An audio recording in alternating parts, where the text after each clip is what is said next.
Hello, this is Peter Combs from bitamount.com, bitamoutlive.com, and P.O. Combs Asian Art in Gloucester, Massachusetts. And today is Monday, December 20th, 2021, a few days before Christmas. And I'm home here thinking about things to make videos about. And I had mentioned a few weeks ago I wanted to do some about things I've collected, about collecting in general, because we spend so much time talking about values and what's on the market. But I think that what people collect and how they collect is a really interesting thing, and not necessarily just about me, but all collectors. What people collect is varied and wide, and their motivations are just as varied and wide as humanity itself. It's almost impossible to list them all. You cannot enumerate it. But I wanted to talk about one topic of collecting that we don't hear much about in the Chinese art world, and that's Beijing glass, or Peking glass as it used to be called. It's a very old tradition in China. They've been making Beijing glass or Peking glass in China since 600 BC. A lot of people don't realize that. They always think of the glass that was made in the 18th and the 19th century, all the stuff that was put out during the 20th century. But it really had its roots going back much, much further than that. And by the Han Dynasty, they were doing some very lovely examples, beautiful shapes and forms. Most of the work early on was sort of relegated to people that had some scientific ability, and it was sort of over with the Buddhists and the Taoists were sort of the glass makers traditionally in many cases. But as time went on, other areas developed the skill. But what's interesting is that Peking glass or Beijing glass never had the trajectory of improvement and fascination in China that jades have had, or that bronzes had, or that porcelain had. Well, they continually made them better and better. The refinement, they were always of interest. Ceramic making accelerated upward from pottery into porcelain and Song and Ming and Yuan and Ming and all that. We're all familiar with that. The imperial porcelain works, the imperial jade workshops, the carving of rhinoceros horn, all these crafts, paintings, had a consistent historic sort of steady following, but glass didn't. It sort of came and went. It was in fashion for a while, then it was out of fashion. Tang Dynasty, it came back for a bit. There were some very lovely Tang cups that have turned up and things like that, and then gone. Song Dynasty, same thing. And it almost follows the culturally that when they had the money and there was a lot of interest in the arts by the imperial family, it seems that glass could have a bit of a revival. But by the early Qing dynasty, things began to change. And around 1696, the Kangxi Emperor ordered that a glass workshop be formed at the imperial workshops at the palace. And it was appointed to be run by a German Jesuit named Kilian Stumpf. And he was a very bright guy. He knew a lot about glass making, and as many Jesuits did. Jesuits had a fairly long history up until this point and beyond in China, where they were always trying to ingratiate themselves with the church to the imperial household because they wanted to have influence with the emperor. They wanted the emperor maybe to become a Christian. And so they would send Jesuits that they knew had skills that would be appealing to the Japanese tastes, or they had skills that the Chinese tastes, or the skills that the Chinese would admire. They sent people that knew how to make watches, clocks, they had scientific abilities, they understood astronomy, they could paint, like Giuseppe Castiglione, who was also known as Lang Xining. He was a favorite of the imperial court, and it was, his work had enormous impact on Chinese art. And then before that, early on in the Ming Dynasty, Matteo Ripa, And it was this constant flow of sending Jesuits there. It was a Jesuit that taught the Chinese how to make famille rose porcelain by mixing colloidal gold with enamels. And it was also colloidal gold that was later mixed with glass to make red glass. So there was a lot of that influence. And Killian Stumpf was appointed to be the head of the imperial workshop at the palace, and the area where the glass was made was actually in the Jesuit area. They had like their own area where they lived there, and they had workers that would come and make the glass. And they didn't make glass all year round. They only made it for a few months of the year, 2/3 of the year. They didn't want them to run the glass kilns and making hot glass in the middle of the summer because it was just too hot. So they didn't do it. So they made it in the fall, the winter, and the spring. And the glass workers were not on staff all the time. They were requested to come and work at the palace. There were special papers that were drawn up so they could come down the Yangtze River and go to the imperial palace to work making glass for the emperor, things that he wanted, things that had been ordered. And they predominantly came from Guangdong and the Boshan area. That's where a lot of the glass workers came from. They were great artists, very skilled. They would come down, they would get their orders, they would do their work, and then they'd go back to their own workshops and do their work up there. But it was very prestigious to be asked to come to the imperial palace and do the work. And it was all overseen initially by Killian Stumpf and then by successive Jesuits as time went on.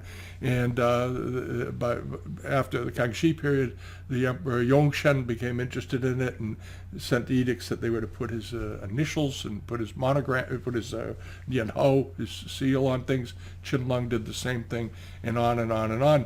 And the imperial workshops under Qianlong, of course, produced great examples for gifts that were to be presented, and the famous snuff bottle factory there where they made, typically when you see auctions, major auction houses, they talk about snuff bottles, and they'll say it was made at the Imperial Workshop, and they always date them tentatively between 1770 and around 1820. That's sort of the window they tend to stuff them all into, because there was a period, there are papers, there are records about this.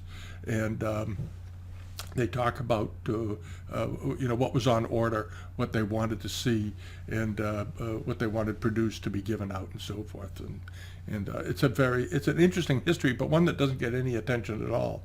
And in the following video, I did a video on a piece that I had bought recently that I think is absolutely stupendously interesting, and why I bought it, and I hope you find it interesting to watch. Okay, and if you liked it, we'll do more of these. Okay, bye-bye. I'm not an especially big collector of Beijing glass or Peking glass, as it used to be known, but I have over the years handled a great deal of it, from collections to estates here in New England and other places that were made in the Qianlong period in the 19th century, and of course the Republic period. So I've had a considerable familiarity, and I always appreciated it and own a number of very good reference books on it. But recently I was poking around on eBay, as we all do, and there was about an hour or so to go on an auction, and I came across this. And it was advertised as a late Qing to Republic period Beijing Peking glass disc. And what it is, obviously, it is a buy disc that they made most typically out of jade back in the Han Dynasty and earlier. And later on, they made discs that look very much like this from jade that were carved during the Ming Dynasty, covered with chimeras very, very similarly to this. Most of them are 3 or 4 inches in diameter. They tend not to be very big and wonderfully carved. This piece is much bigger than that. This is an enormous piece of Beijing glass, and measures about 9 inches in diameter. It weighs 5 pounds, and it's remarkable, absolutely remarkable. The carving on it into the glass is incredible. These are cold work examples where they have a piece of glass and they carve out the relief work like this. And in all my years, in 40 years, I've never seen a buy disc like this made from jade-colored glass. I've never seen a disc like this made from Beijing glass, ever. And I have a number of books on it. I've looked it up. I've checked the museum sites. And I can't find anything like it. Nothing. Absolutely nothing. My personal opinion is, based on the quality of the carving and the tone of the glass color, this color here, and the way it's built, its thickness, it's very, very thick, heavy. Here's a picture of the back. Again, it looks like jade from a distance, certainly does. It has been broken. It has a break here and here. It came in two pieces. We glued it back together. I didn't buy it. I knew it was broken when I bought it, but I didn't buy it because of anything other than it just absolutely struck me as being a wonderful, wonderful object. And that's my main interest in collecting. Things that I plan to keep is how interesting is it, how rare is it, does it strike a chord? And this struck a chord in me, and I just thought it was absolutely fabulous. And I didn't know what to do. I didn't have time to do a lot of research on it, and all I knew was I had never seen anything like it before. And for me, that's the tipping point. That's when I go after things, and I did. And I left a very significant bid on it. And just because I didn't want it to get away, because I realized in the short time that was left before the auction closed, I didn't have time to look it up. And the little man on my shoulder was saying, "Don't let this get away. Don't do it, Peter." And what it was meant for is anybody's guess. I suspect it was either meant to go into some sort of altar or perhaps a screen, or it was meant to stand up on a stand such as this. Okay, they often display buy discs on stands, and I think maybe that is what it was meant for. It is as big as any jade one that was ever made during the early periods, the archaic jades. And it is carved with the way the chimeras are done, are very much in the manner of 18th century work. So I believe that is when it was made. And I ended up getting it and waited for it to arrive. The seller was wonderful about it. And in the end, this just goes to show the kind of things that can happen. I picked it up for $10, and plus the shipping, which was several zeros lower than I left on it, because I didn't want it to get away, and I knew it was broken. But it just that's what you do if you're really a collector and you really find something you love. You just drop a fat bid on it and cross your fingers, and that's what I did here. At any rate, I hope you enjoyed it. And we'll do more of these little videos here around the house while I'm here, because I have lots of things that have little stories and how I got them and why I bought them. And that's really what the point is. I do buy things, of course. I'm a dealer and I sell things, but I also buy things and have always bought things just because I love them. And this is a case in point. And here it sits on my Ersari cheval that's on a game chest in our living room. And usually there's a chessboard sitting here, but I thought it made a nice background to take the picture on. Okay, and on we go.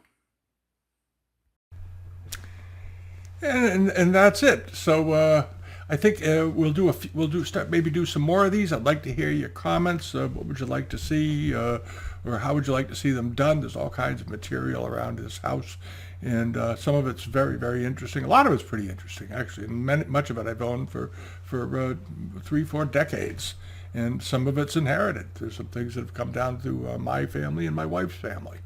There's a lot of material, but at any rate, I enjoyed doing it, and I hope you found it informative. And we'll go on from here. Have a great rest of your week. I'll be back Friday with the regular video. This is just a little change for the week. Okay, bye-bye.